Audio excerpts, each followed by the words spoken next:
Hi dear friends, എല്ലാവർക്കും മിജീസ് കിച്ചൻ്റെ പുതിയൊരു വീഡിയോയിലേക്ക് സ്വാഗതം. ഞാൻ നിങ്ങളുടെ സ്വന്തം ചേച്ചി. എൻ്റെ പ്രിയപ്പെട്ട ഓരോരുത്തർ സുഖമായിട്ടിരിക്കുന്നു. ദൈവം സഹായിച്ചിവിടെ സുഖമായിട്ടൊക്കെ ഇരിക്കുന്നു. ഇന്നൊരു ദിവസം ദൈവം ദാനമായി തന്ന് അതിന് ദൈവത്തിന് നന്ദി പറയാം. അപ്പോൾ ഞാൻ ഇന്നലെ മാവ് അരച്ചുണ്ടേ 1 ടേബിൾ സ്പൂൺ റാഗി പൗഡർ കൂടി ഇട്ടാണ് അരച്ചത്. അല്ലാതെ സെപ്പറേറ്റ് ഇങ്ങനെ അത് കൂട്ടിയിടുവാണെങ്കിൽ ഇവർക്കൊന്നും ഇഷ്ടമല്ലല്ലേ. അതുകൊണ്ട് ഞാൻ ചിന്തിച്ച്, ഞാൻ കഴിഞ്ഞ ദിവസം മില്ലറ്റുകൾ വാങ്ങിച്ചില്ലായിരുന്നു, റാഗി ഇതെല്ലാം. അപ്പോൾ റാഗിയും പൊടിച്ചു, ബാജറയും പൊടിച്ച് വെച്ച്. അപ്പോൾ ആ റാഗിക്കകത്തുനിന്ന് 1 ടേബിൾ സ്പൂൺ ഇതുകൂടി ഇട്ടിട്ടാണ് ഇന്ന് മാവ് അരച്ച് വെച്ചത്. അപ്പം മാവൊക്കെ പൊങ്ങി നന്നായി വന്ന് ഞാൻ ഉപ്പൊക്കെ ചേർത്ത് അപ്പോൾ ഇഡലി ഉണ്ടാക്കാനായിട്ട് ഒഴിച്ച് വെച്ചിട്ടുണ്ട്. ഇന്നത്തെ വീഡിയോയിൽ ഞാൻ പറഞ്ഞില്ലേ, ഞാൻ ഈ സാബുദാണ 4 മണിക്ക് കുതിർത്ത് വെച്ചായിരുന്നു. അപ്പം അതിൽ വെച്ചായിരുന്നു ചേച്ചി ഉറക്കമൊന്നും ഇല്ലയോ എന്ന്. എനിക്കെന്ന് പറയാൻ ഉറക്കം അങ്ങനെ വലുതായിട്ടില്ല. എന്നാലും കിടക്കുന്നുണ്ടെങ്കിൽ ഒരു ഇച്ചിരി സൗണ്ട് കേട്ടാൽ മതി, ഞാൻ ചാടി എഴുന്നേക്കും. പിന്നെ എൻ്റെ ഉറക്കം പോയി. ഇപ്പോൾ എന്ന് പറഞ്ഞാൽ അങ്ങനെയല്ല, നമ്മളിപ്പോൾ ഉറങ്ങാൻ കിടന്നാൽ ഞാനൊരു 3-4 പ്രാവശ്യം വാഷ്റൂമിൽ പോകാനാണെങ്കിലും അല്ലെങ്കിൽ ഇങ്ങനെ എണീറ്റ് ഇങ്ങനെ ഇരിക്കും. പക്ഷേ റീച്ചാനൊക്കെ എന്ന് പറയുന്നത്, റീച്ചാൻ വന്ന് എത്ര ലേറ്റായിട്ടാണെങ്കിലും എത്ര നേരത്തെ കിടന്നാലും ഒരു കിടപ്പ് കിടന്നാൽ പുള്ളിക്കാര അനങ്ങത്തേ മീൻസ് അങ്ങനെ ഇടയ്ക്ക് എണീക്കത്തേ ഇല്ല. അതൊരു നല്ല കാര്യമാണ്, നല്ലൊരു ഉറക്കം കിട്ടുന്നതെന്ന് വെച്ചാൽ.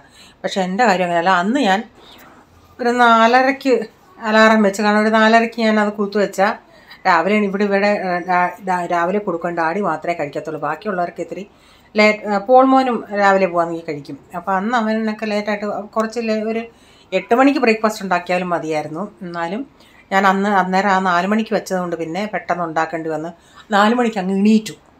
അതുകൊണ്ട് പിന്നെ അന്നേരം പോയിച്ചതാണ്. ഇല്ലെങ്കിൽ ഞാനൊരു 4-5 മണിക്കൊക്കെ എടുത്ത് കൂത്തു വെക്കത്തുള്ളായിരുന്നു. അതുകൊണ്ട് എൻ്റെ ഈ ഉറക്കം എന്ന് പറയുന്നത്, ഒരു അടുപ്പിച്ച് എനിക്ക് നല്ലൊരു ഉറക്കം അങ്ങനെ കിട്ടാറില്ല 2-3 മണിക്കൂർ. ഇപ്പോൾ 1 മണിക്കൂറൊന്ന് കിടക്കുകയാണെങ്കിൽ പെട്ടെന്ന് ഒന്നുണരും.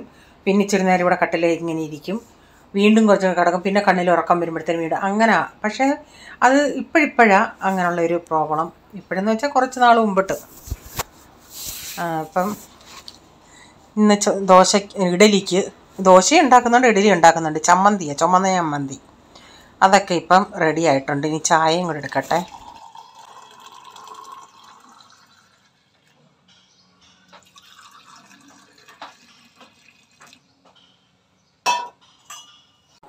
അവന്മാർക്ക് ഇപ്പം ഞാനൊന്നും അങ്ങനെ ഇടാറില്ല, വെറും പ്ലെയിൻ പാലാണ് കൊടുക്കുന്നത്. അപ്പം അത്ര ഇഷ്ടമല്ല. പ്രൈസൻ അന്നേരം മഞ്ഞപ്പൊടി ഇട്ട് വേണം, മഞ്ഞ കളറിലെ പാലുണ്ടാക്കാമെന്ന് പറഞ്ഞ്. അങ്ങനെ അവന് ഇത്തിരി മഞ്ഞപ്പൊടി ഇട്ട് അവന് ഇടാൻ നേരം മറ്റവനോട് ഇട്ട്. മറ്റവന് പക്ഷെ അത്ര താല്പര്യമില്ല.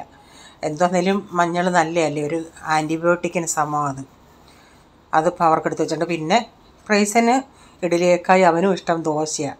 പക്ഷേ റാഗി ഇട്ടതുകൊണ്ടേ ഒരു നല്ലൊരു മുരുമുരായിരിക്കുന്ന ഒരു ദോശയാണ് കിട്ടിയത്. അല്ലെങ്കിൽ നമ്മൾ മുരിച്ചെടുക്കും. പക്ഷേ ഇങ്ങനെ ഈ കട്ടി ഉള്ള ദോശ ഉണ്ടാക്കുന്നുണ്ടെങ്കിൽ അത്രയും മുരിച്ചിൽ അറിയത്തില്ലായിരുന്നു. കട്ടി കുറഞ്ഞതാണെങ്കിൽ നമുക്ക് മുരിഞ്ഞ് കിട്ടും. ഇത് പക്ഷേ എനിക്കങ്ങനെ മറ്റേത് ഞാൻ എടുക്കത്തില്ലായിരുന്നു. ഇത് പക്ഷേ റാഗിയും കൂടെ ചേർത്തുകൊണ്ടായിരിക്കും ഒരു മുരിച്ചിൽ പോലെ ഉണ്ടായിരുന്നു. അപ്പം ദോശയും കൂടെ ഞാൻ ഉണ്ടാക്കിയെടുക്കട്ടെ. ഞാൻ ചമ്മന്തിക്ക് ഇത്തിരി പൊട്ടുകടല അരച്ചായിരുന്നേ.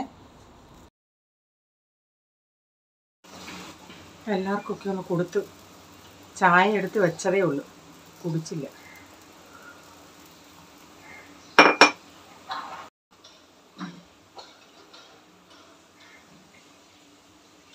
റീസൺ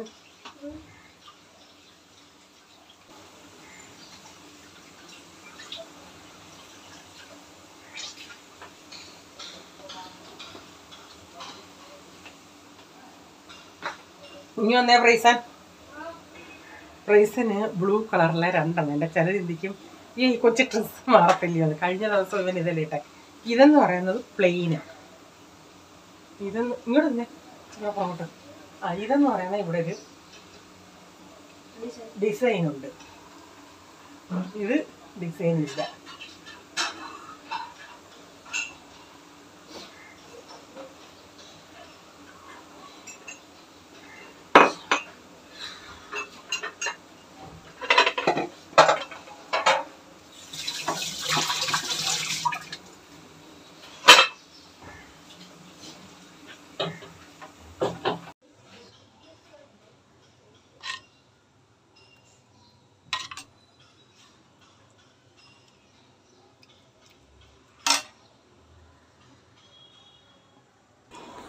പോള് കഴിച്ചിട്ടോടി അടുക്കളയിൽ വന്നിട്ട് അവൻ അറിഞ്ഞില്ല ക്യാമറ ഓണാണ്.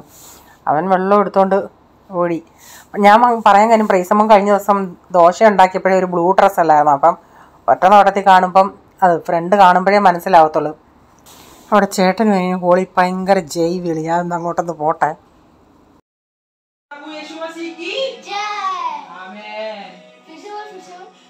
बोलो प्रभु यीशु मसीह की जय। राजाओं के राजा की जय। प्रभुओं के प्रभु की जय। शांति देने वाले की जय। छुटकारा देने वाले की जय। आशीष देने वाले की जय।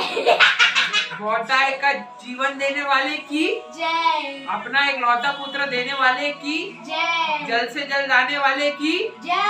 बोलो प्रभु यीशु मसीह की जय।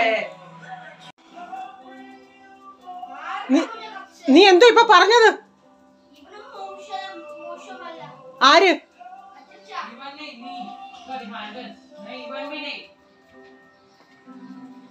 നീ എന്തോ ഇപ്പൊ പറഞ്ഞ?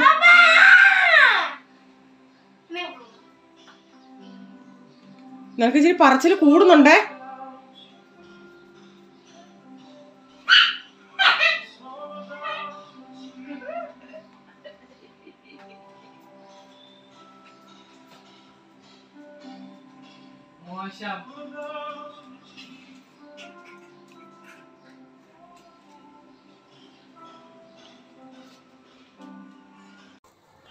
പ്രൈസൻ ചുമ്മാ അവിടെ ഇരുന്ന് അവന് ഒരു മീനിങ്ങും അറിയത്തില്ല. ഇവനും മോശമല്ല എന്നൊക്കെ പറയുന്നത്. ഞാൻ ചോദിച്ചു ആർക്ക് അടുക്കളയിൽ നിന്ന് അതായത് ചോദിച്ചു എന്തുവാടാ നീ പറഞ്ഞതെന്ന്. അച്ചാച്ചന് പറയുന്ന പറഞ്ഞാൽ ഇവനിച്ചിരി. ഞാൻ പറയടാ ഇവനൊന്നും പറയാനില്ലടാ. ചില സമയത്ത് ഇവൻ്റെ ഓരോ സംസാരം കേട്ടാൽ അവനോട് പറഞ്ഞ് മനസ്സിലാക്കിയാലും അവനത് മനസ്സിലാവത്തില്ല. അപ്പം ഞാൻ ഇവന് കൊണ്ടുപോകാനും റേച്ചാനും കൊണ്ടുപോകാനുമായിട്ട് റേച്ചാൻ ഇന്നും ചപ്പാത്തി ഇഡലി കൊണ്ടുവന്നു. അപ്പോൾ ഇന്നെന്നാ മസാല ഇഡലി കൊണ്ടുപോട്ടെന്നും പറഞ്ഞ് ചോദിച്ച് എന്താ വേണമെന്നും പറഞ്ഞ് മസാല ഇഡലി എന്നതാണ്. അപ്പോൾ അവർക്ക് രണ്ടിനും കൂടെ മസാല ഇഡലി ഉണ്ടാക്കി. അപ്പോൾ ഇന്നലത്തെ നമ്മുടെ മീൻ കറി നല്ല കേര കറി വെച്ചത് അതൊന്ന് തിളപ്പിച്ച് വെക്കട്ടെ. ഇത്രയും ബാക്കിയുണ്ട്. അപ്പോൾ എന്തു വന്നാലും ഇപ്രാവശ്യം എനിക്ക് ഒത്തിരി സന്തോഷമായി റേച്ചാൻ ഈ മീൻകറി കഴിച്ചെന്നുള്ളത് അറിഞ്ഞതുകൊണ്ട്. കാരണം നമ്മൾ വീട്ടിൽ എന്തെങ്കിലും ഉണ്ടാക്കുന്നുണ്ടേ എല്ലാവരും കഴിക്കുവാണെങ്കിൽ നമ്മൾ എല്ലാവരും കഴിച്ചിട്ട് ഒരാൾ കഴിക്കാതിരുന്നാൽ അതൊരു വിഷമമാണ്. പക്ഷേ റേച്ചാൻ അങ്ങനെയൊന്നുമില്ല. കഴിച്ചില്ലെങ്കിലും കുഴപ്പമില്ല. റേച്ചാൻ ഒരു മോരും എന്തെങ്കിലും ആ ചോറ് കഴിക്കുവാണെങ്കിൽ ഒരു മോരും കാബേജ് തോരനാണെങ്കിലും ആൾക്ക് യാതൊരു പ്രോബ്ലവും ഇല്ല. അങ്ങനെ ആഹാരത്തിനെയും കൊണ്ട് കൂട്ടാനെയും കൊണ്ടൊന്നും നമുക്കൊരു ബുദ്ധിമുട്ടില്ല. അതിൻ്റെ ഇടയ്ക്ക് ഞാൻ പറയാൻ ഇൻട്രോയിൽ ഞാൻ ഇന്ന് വന്ന് പറഞ്ഞില്ലല്ലേ, ഇന്നത്തെ എൻ്റെ മാർവാടിയുടെ മലയാളം കേട്ടിട്ട് പ്രീതി ചേച്ചി നമ്മുടെ അങ്ങനെ മലയാളമൊന്നും അങ്ങനെ പഠിപ്പിച്ചു കൊടുക്കണ്ടാന്ന്. അത് ഞാൻ ചിന്തിക്കുക മിക്ക ആൾക്കാർക്കും നമ്മുടെ മലയാളം വേർഡ് പറയാൻ ഇത്തിരി ബുദ്ധിമുട്ടാണ്. പക്ഷേ അവൾക്ക് ഞാനൊന്ന് പറഞ്ഞു കൊടുത്തന്നെ അവൾ നല്ല ഈ മാർവാടികളെല്ലാം അങ്ങനെ നല്ല സ്മാർട്ട്. അവർക്കെല്ലാം പഠിക്കണമെന്നുള്ള ആഗ്രഹമുണ്ട്. ഭയങ്കര അവർക്കൊരു ബുദ്ധി. അതല്ലേ ഇവർക്കല്ലേ ഈ ബിസിനസ്. ഇങ്ങനെ ഇവർ കൂടുതലും ബിസിനസ്സാണ്. ഭയങ്കര വിദ്യാഭ്യാസം കുറവുള്ളവരാണെങ്കിലും അവർക്ക് ഇങ്ങനെ മീൻസ് ഇങ്ങനെയുള്ള ബിസിനസ് അങ്ങനെയുള്ള ഒരു ബുദ്ധി വേറൊരു ഈ പഠിക്കുന്ന ബുദ്ധി അല്ലെങ്കിലും അല്ലാതെ അവർക്ക് വലിയ ടെക്നിക്ക് പരിപാടി അറിയാം. അപ്പോൾ അവളുടെ ഭാഷ ഇപ്പം നമ്മൾ പറയുന്നത് നമുക്ക് അത്ര അങ്ങോട്ട് പിടിച്ചെടുക്കുക.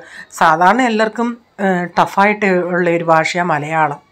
പക്ഷെ അവൾ പെട്ടെന്ന് സ്മാർട്ടാണ് അവൾ. നമുക്കൊക്കെ ഇപ്പോൾ ഒരാളിങ്ങനെ വീഡിയോ എടുക്കുന്നത് നമുക്കൊരു നാണക്കേടല്ലേ. ഫോട്ടോ എടുക്കട്ടെന്ന് പറഞ്ഞാൽ പോലും നമ്മൾ മടിച്ച് നിൽക്കും. പക്ഷെ അവൾക്ക് യാതൊരു പ്രോബ്ലം. ഭാബി എൻ്റെയും കൂടെ എടുക്കുമെന്നും പറഞ്ഞാൽ അവൾ ഓടി വന്നത്. ഞാൻ പാത്രങ്ങളൊക്കെ അവിടെ കഴുകാൻ കിടക്കുന്നേ ഉള്ളൂ. ഞാൻ അരി അടപ്പത്തിട്ടേക്കാന്ന് വെച്ച്. കാരണം വേവുള്ള അരിയുമാ, പഴയ ചോറ് അങ്ങനെ ഇല്ല. അതുകൊണ്ട് ഇതങ്ങ് രാവിലെ പെട്ടെന്ന് അങ്ങ് ഇട്ടാൽ അതവിടെ കിടന്നങ്ങ് വെന്തോളൂ അല്ലേ.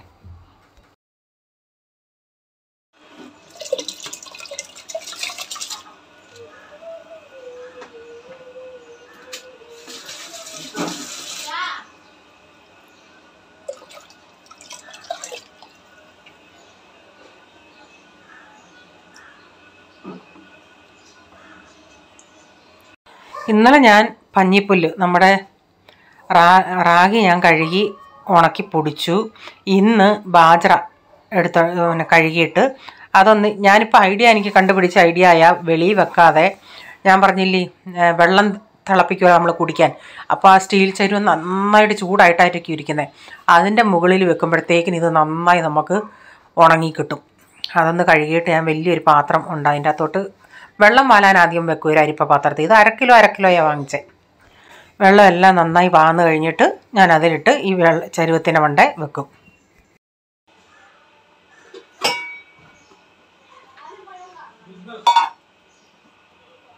കൊണ്ടുവരണമെന്ന് പറ.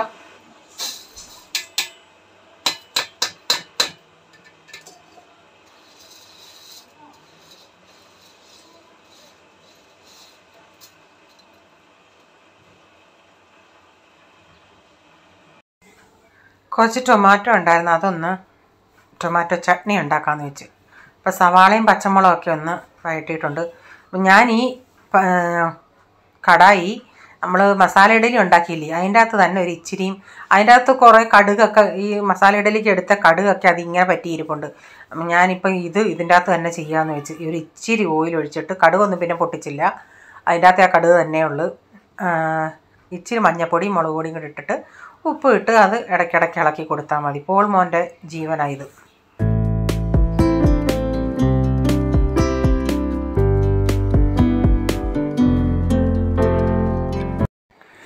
ഇനി എനിക്ക് 2 ദിവസത്തിനകം ഓർഡർ വന്നിയാ ബീഫ് അച്ചാറിൻ്റെ. ഇങ്ങനെ ഓരോന്നൊക്കെ ചെയ്ത് സമയമില്ല. ഞാൻ റീച്ചാനും സമയമില്ല. റീച്ചാൻ സമയം ഉണ്ടെങ്കിലല്ല അവിടെ പാൻ വെക്കും. അങ്ങനെ അവരുടെ തലേന്നേ വിളിച്ച് പറയണം. എന്ത് വന്നേലും 2 ദിവസത്തിനകം ബീഫ് അച്ചാർ ഇടണം. പിന്നെ ലെമൺ ആൻഡ് ഡേറ്റ്സ് അത് കുറച്ചേ ഉള്ളൂ, അതിൻ്റെ ഓർഡർ ഉണ്ട്, അതും ഇടണം. അത് ഞാൻ ഓരോന്ന് മനസ്സിൽ ചിന്തിച്ചിട്ടുണ്ട്. ഇന്ന ദിവസം ഇന്നതെടുക്കാം, ഇന്ന ദിവസം ഇന്നതുണ്ടാക്കാമെന്ന്. വെളുത്തുള്ളിയുടെ വില അങ്ങോട്ട് കുറയുന്നേ ഇല്ലെന്നുള്ളതാണ്. അപ്പോൾ റേച്ചാൻ ഇന്ന് ഇത്തിരി ലേറ്റായിട്ട് പോയത്. ഇന്നലെ ഇച്ചിരി ലേറ്റായിട്ട് വന്നതുകൊണ്ട് ഇന്ന് ഇച്ചിരി ലേറ്റായിട്ടാണ് പോകുന്നത്. അപ്പോൾ ഉച്ചയ്ക്ക് മസാല ഇഡലിയും ഞാൻ കൊടുത്തു വിടുന്നുണ്ട്. അപ്പം പറഞ്ഞ് ഇപ്പം കഴിച്ചിട്ട് പോകാൻ. ഇടയ്ക്കെങ്ങാണ് അവിടെ വൈകിട്ട് 4 മണിക്കെങ്ങാണ് ഇവർ കഴിക്കൊരു കൂട്ടുകാരനുണ്ട്. അപ്പോൾ അന്നേരം വെറുതെ കഴിക്കാനായിട്ടെന്നാൽ അത് കൊണ്ടുപോകാമെന്ന് പറഞ്ഞ്. അപ്പോൾ ഇത് ഇപ്പോൾ ഉച്ചയ്ക്ക് 2 ചപ്പാത്തിയും മീൻ, എൻ്റെ അടുത്തോടെ മീൻ ചാറ് മതി എന്നാൽ ഞാൻ ആശാൻ കഴിക്കുമല്ലോ എന്നും പറഞ്ഞ് ഒരു പീസ് കൂടെ കൊടുത്ത്. അങ്ങനെ ഇത് കൂട്ടി കഴിക്കാൻ ഇഷ്ടമാണ്. ടൊമാറ്റോ ചട്നി വേണ്ടാന്ന് പറഞ്ഞ് ഇത് മതിയെന്ന് പറഞ്ഞു. പിന്നെ ഇങ്ങനെ ഇരുന്നുള്ള ജോലിയാകുമ്പോൾ ഇവർക്ക് ഇടയ്ക്ക് ഇങ്ങനെ കുറിക്കാനൊക്കെ ചിലപ്പോൾ ഇവിടുന്ന് ചിപ്സൊക്കെ വാങ്ങിച്ചുകൊണ്ട് പോകും. റീജൻ്റെ ഒരു കൂട്ടുകാരുണ്ട്, അവൻ ചിലപ്പോൾ ആലു പൊറോട്ട കൊണ്ടുവരും. അപ്പം ഇവർ രണ്ടും കൂടെ മസാല ഇഡലി കഴിക്കും. ഇവർക്ക് അവിടെ ഒരു പിയൂണുണ്ട്, എപ്പോൾ വേണമെങ്കിലും ചായ വേണമെങ്കിൽ ചായയൊക്കെ ഇട്ട് കൊടുക്കാനായിട്ട്. അപ്പോൾ ആദ്യത്തെ ഒരാൾ നന്നായിട്ട് ഇഞ്ചിയൊക്കെ ഇട്ട് നന്നായിട്ട്, റീച്ചാൻ ഇഞ്ചിയൊക്കെ ഉള്ള ചായ ഇഷ്ടം, നന്നായിട്ട് ഉണ്ടാക്കി കൊടുക്കുമായിരുന്നു. പിന്നെ ഇടയ്ക്ക് ഒരാൾ വന്നു, അയാളുടെ ചായ അത്ര കൊള്ളത്തില്ലായിരുന്നു. അപ്പോൾ പറയാൻ കാര്യം, ഇന്നലെ കടയിൽ നിന്ന് വന്നുകൊണ്ടെങ്കിൽ ഇച്ചിരി ഇഞ്ചി എക്സ്ട്രാ കൊണ്ടുവന്നിട്ട് ഞാൻ ഇത് ഓഫീസിൽ കൊണ്ടുപോകാൻ അങ്ങ് അവിടെ ബാഗിൻ്റെ അവിടെ വെച്ചേക്കാൻ പറഞ്ഞു. ഞാൻ ചോദിച്ചത് അതെന്താ? അന്നേരം പറഞ്ഞ് ഒരാൾ നന്നായിട്ട് അങ്ങാരും ഉണ്ടാക്കും, ഇച്ചിരി ഇഞ്ചി കൊണ്ടുപോകണം, ചുമയല്ലേ, അതുകൊണ്ടാണെന്നും പറഞ്ഞു. ഇപ്പോൾ ഉള്ള ആൾ നന്നായിട്ട് ഇവർ ആ ഇടയ്ക്കങ്ങാര് ചായ ഇടാഞ്ഞപ്പോഴാണ് ഈ വെളിയിൽ പോയി ചായ കുടിക്കുന്നത്. അവിടെ അന്നേരം അവർ നന്നായിട്ട് ഇഞ്ചി ഒരു പ്രത്യേക, വെളിയിൽ നിന്ന് കുടിക്കുന്ന ചായ ഒരു പ്രത്യേക ടേസ്റ്റാണ്.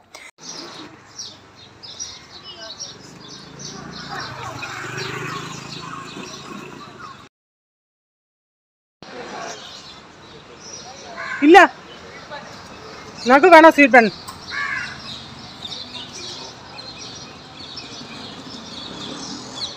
വേണോടാ സ്വീറ്റ് ബൺ? അത് വേണ്ട, സ്വീറ്റ് ബൺ വേണോ വാങ്ങി? ഇതിന് വേണോ? क्या प्राइस हमको चाहिए स्वीट बन? 1-2 क्रीम बन नहीं है? क्रीम बन खत्म। बोल क्या चाहिए तेरे को? ये दो ले 50 30 हाँ ले। और क्या दें? और बस नहीं केक कल तो लिया था। अंडा पीस है? अभी दे दो। कितना है? 190 परसों तो बोला ना। कम ज़्यादा होता है, 190 दे दो, ऊपर नीचे और परसों जब भी बोलने का तभी लेने का। तभी नहीं चाहिए था, तभी 20 अंडा तो कम भी हो सकता है, ऊपर भी जा सकता है ये। പോൾ ഇവനെ കൊണ്ടുപോയി ഞാൻ ഇച്ചിരി നടന്നിട്ട് വരാം. रात को लेके अंडा अभी दे दे तो। अभी मैं वो कर रहा थोड़ा इधर। चलो जा रहे हैं। हाँ उधर मेरे को फिर अंडा बुलसे ही बनाना पड़ेगा, ऐसा खिला खिला के। വേണ്ട കൊണ്ടുപോടാ നീ.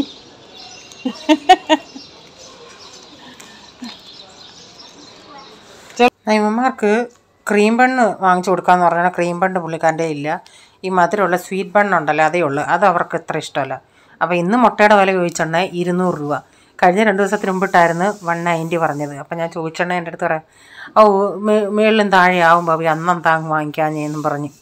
ഇവന്മാരുടെ കൊടുത്ത് വിടട്ടെ എന്ന് ചോദിച്ചാൽ ഞാൻ പറഞ്ഞു, ഞാൻ വീട്ടിൽ ചെല്ലുമ്പോൾ എനിക്ക് ബുൾസൈ ഉണ്ടാക്കേണ്ടി വരും. ഇങ്ങനെ ആട്ടി ഇവന്മാർ കൊണ്ടുവന്ന് മുട്ട മൊത്തം പൊട്ടിപ്പോത്തില്ലേ, ഞാൻ ഇച്ചിരി നടന്നിട്ട് കയറി വരാമെന്ന് പറഞ്ഞു. അപ്പോൾ ഇന്നത്തെ വീഡിയോയിലെ വിശേഷം ഇതൊക്കെയായിരുന്നു. വീഡിയോ ഇഷ്ടമായെങ്കിൽ ലൈക്ക് ചെയ്യണേ, കമൻറ്റ് ഇടാനും മറക്കരുതേ. സബ്സ്ക്രൈബ് ചെയ്യുക, അതാരും കാണുന്നുണ്ടെങ്കിൽ സബ്സ്ക്രൈബ് ചെയ്തിട്ട് ബെല്ലൈക്ക് ബട്ടണോട് പ്രസ് ചെയ്യുകയാണെങ്കിൽ ഓളം നേരം ഓപ്ഷൻ വരും. അതോടെ പ്രസ് ചെയ്യുകയാണെങ്കിൽ ഞാനിന്ന് വീഡിയോയുടെ നോട്ടിഫിക്കേഷൻ നിങ്ങൾക്ക് എന്നും വരുന്നതായിരിക്കും. ഇനി ഒരു പുതിയ വീഡിയോയുമായി വരും വരെ bye, God bless you all. Thank you, take care, bye, see U.